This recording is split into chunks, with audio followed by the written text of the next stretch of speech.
आज की class related है numerical problems related to AC theory. AC theory से रिलेटेड जितने भी न्यूमेरिकल प्रॉब्लम्स हो सकती हैं उससे रिलेटेड ये वीडियो है पूरा।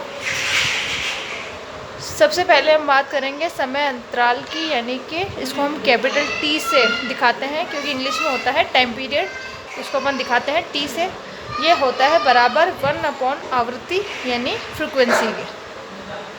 तो टी बराबर हो जाएगा 1/f। टाइम है, टाइम पीरियड है, तो वो उसका जो मात्रक होगा वो होगा सेकंड। यदि हमें फ्रीक्वेंसी निकालनी हो तो ये ना जो हमारा फॉर्मूला वो उल्टा हो जाएगा।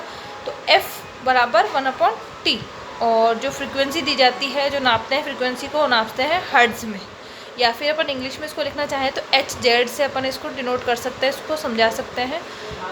फ्रीक्वेंसी किस में नापी जाएगी? हमेशा हर्ट्ज़ में। जो फॉर्मूला निकल के आया है वो आया t बराबर 1/f या फिर f बराबर 1/t। तो क्वेश्चन इस प्रकार से आएगा कि यदि किसी प्रत्यावर्ती राशि या वोल्टता की आवृत्ति 50 हर्ट्ज़ है तो उस राशि का समय अंतराल क्या होगा। कोई भी वोल्टता है, उसकी आवृत्ति जो है 50 हर्ट्ज़ दे रखी हो तो उसका समय अंतराल क्या होगा। f हमें 50 हर्ट्ज़ दे रखा है, t हमें निकालना है। t का फॉर्मूला हमने यहाँ रख दिया, t बराबर 1/f होता है। ये हो जाएगा 1/50, और उसको हम कैलकुलेट करेंगे तो आ जाएगा 0.02 सेकेंड। इसी तरीके से एक क्वेश्चन यदि हम टाइम पीरियड का लें कि टाइम पीरियड हमें दे रखा हो 200 मिली सेकेंड और फ्रीक्वेंसी में निकालनी हो तो हम कैसे निकालेंगे। टाइम पीरियड t बराबर 200 मिली सेकेंड, और ये हो जाएगा, यदि हम मिली को चेंज करें सेकंड में तो 10⁻³ से हमें गुणा करना पड़ेगा, तो हमने गुणा कर दिया। तो 200 × 10⁻³ सेकेंड फ्रीक्वेंसी में निकालनी है। फॉर्मूला में रख दिया f बराबर 1/t, तो ये आ जाएगा हमारे पास में 1/200 × 10⁻³ या फिर (-3) हम इसको बोल सकते हैं। -3 है तो बराबर बटावे के ऊपर, मतलब अंश में जाएगा तो किस में हो जाएगा, प्लस में हो जाएगी ये। तो ये हो जाएगा 10⁻+3, यानी कि इसको मैं 1000 लिख सकती हूँ। तो 1000/200, 2 0 2 0 कैंसिल, 2 को हम 10 से भाग करेंगे तो आ जाएगा 5 हर्ट्ज़। अब इस तरह का एक क्वेश्चन और मैंने यहाँ पे दिया है कि एक यदि वेव बना दी जाए, एक साइकिल बना दिया गया है, और ये जो साइकिल का जो पूरा पीरियड होता है उसको हम t बोलते हैं। ये जो पीरियड होता है पूरा, एक साइकिल में जितना समय लगता है उसको हम टाइम पीरियड या फिर t बोलते हैं। ये t हमें दे रखा है 30 सेकेंड। मतलब कि जब भी मानो कोई न्यूमेरिकल दिया गया हो, कोई क्वेश्चन तुम्हारे आया हो एग्ज़ाम में, तो कुछ इस प्रकार से आ सकता है कि एक साइकिल बना दी जाएगी, उसका कुल टाइम पीरियड यहाँ लिख दिया जाएगा या अलग से दे दिया जाएगा, कितना है 30 सेकेंड है। उसकी फ्रीक्वेंसी आप लोगों को निकालनी है। तो फ्रीक्वेंसी निकालनी है तो ये क्वेश्चन है, आप लोगों को कैलकुलेट करना है, प्रैक्टिस करनी है। इसी तरीके से एक क्वेश्चन और दिया है मैंने, फ्रीक्वेंसी यदि 60 हर्ट्ज़ हो तो टाइम पीरियड क्या होगा। इसी तरह फ्रीक्वेंसी यदि 20 मेगाहर्ट्ज़ हो तो टाइम पीरियड क्या होगा। ये 3 क्वेश्चन हैं, 2 क्वेश्चन मैंने सॉल्व कर दिए हैं। इन्हीं की तरह ये 3 क्वेश्चन भी होंगे, इनको भी सॉल्व करना है। यहाँ पर मैंने हिंट दी है कि भाई 20 मेगाहर्ट्ज़ दे दिया, तो मेगा का मतलब क्या है। मेगा का जो मतलब होता है 10 या 6 से हमें गुणा करना होता है। तो फ्रीक्वेंसी यदि 20 मेगाहर्ट्ज़ है तो उसको हम लिखेंगे 20 × 10⁶ हर्ट्ज़। ऐसे मैंने कुछ रिलेशन और बता दिए हैं, कन्फ्यूजन नहीं हो। ये मैंने हर्ट्ज़ में बताया है, और किसी साथ भी आएंगे तब भी इनका यही मतलब रहेगा। जैसे कि 1 मेगाहर्ट्ज़ है, इसका मतलब होगा 1 × 10⁶ हर्ट्ज़। यदि हर्ट्ज़ की जगह वोल्ट हो, 1 मेगा वोल्ट, तो भी 1 × 10⁶ वोल्ट हो जाएगा। 1 किलो हर्ट्ज़ ये होता है 1 × 10⁻³ हर्ट्ज़। यदि 1 किलो वोल्ट होता, हर्ट्ज़ की जगह V होता, तब भी 1 × 10⁻³ वोल्ट आ जाता। मतलब कि मेगा, किलो, ये फिर मिली, माइक्रो, इन सब का जो मतलब है सबके लिए सेम ही होता है, लेकिन मैंने समझाने के लिए हर्ट्ज़ के तौर पे दिए यहाँ पे।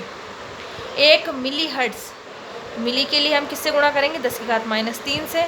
माइक्रो हर्ट्ज़ तो 10⁻6 से गुणा होगा। इस हर्ट्ज़ की जगह वोल्ट भी हो सकता है, एम्पियर भी हो सकता है, रिलेशन यही रहेगा। बस खाली ये जो मात्रक है ये चेंज हो जाएगा, यहाँ भी आएगा तो यहाँ भी V हो जाएगा।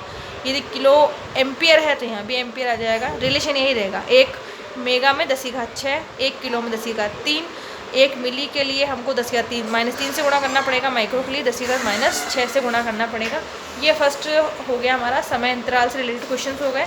उसके बाद नेक्स्ट आता है हमारा रूट मीन स्क्वायर वैल्यू या फिर आरएमएस वैल्यू, वर्क, माध्यम, मूल मान, या फिर हम इसको बोलते हैं प्रभावी मान। कोई भी साइकिल होती है एसी की, कुछ इस प्रकार से होती है, उस साइकिल का प्रभावी मान जो होता है वो हमेशा दिखाया जाता है आरएमएस से।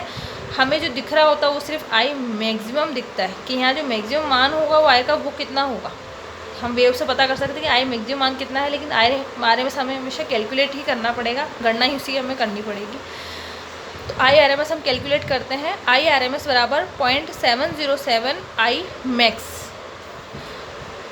आई आरएमएस क्या होता है 0.707 आई मैक्स। इसी प्रकार से यदि वोल्टेज का प्रभावी मान हमें निकालना है वी आरएमएस, तो वो होगा 0.707 आई, सॉरी मैंने गलती से यहाँ पर आई लिख दिया है, यहाँ पर आ जाएगा वी मैक्स।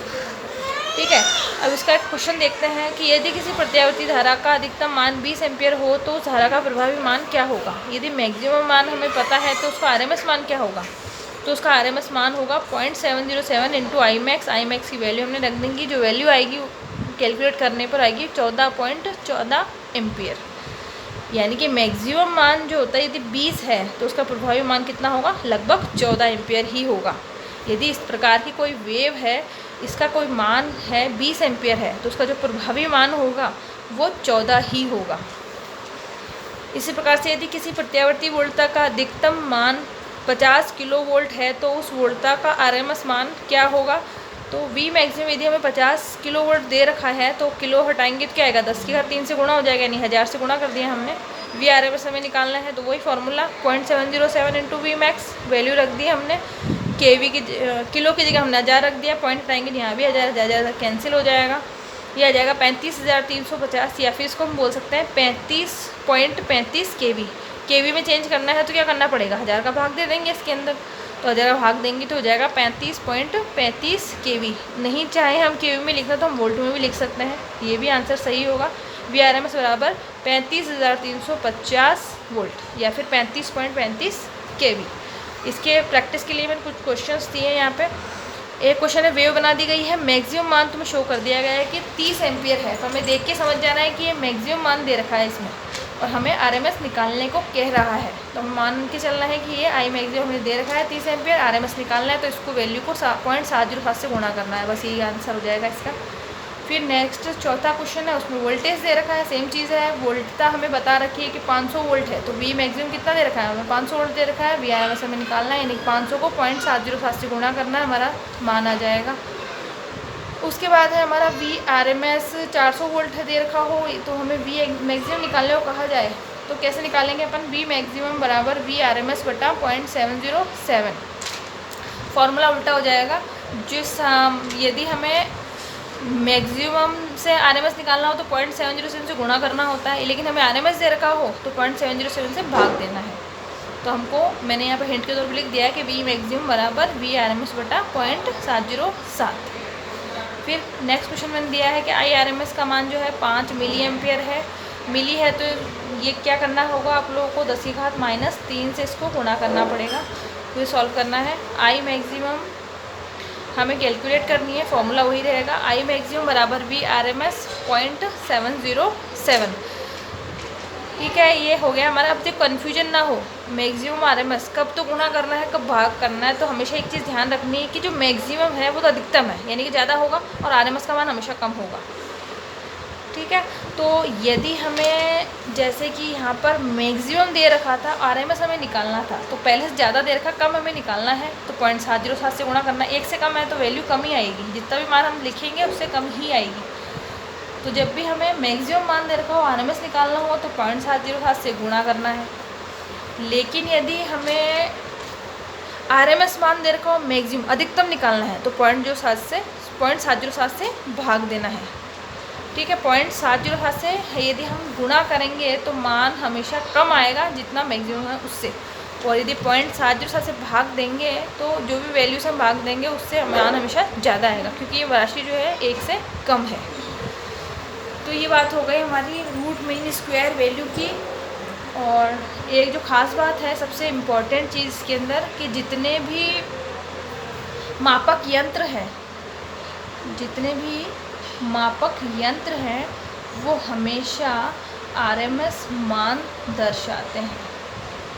ये क्वेश्चन आता है, याद रखना है ऐसे के ऐसे।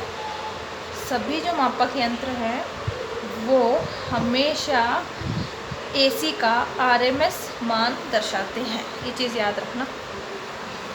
ठीक है, ये हमारे 2 टॉपिक्स में कंप्लीट हो जाते हैं। एक तो हमारा हो गया है इसके अंदर समय अंतराल और फ्रीक्वेंसी वाला, और एक रूट मीन स्क्वायर वैल्यू।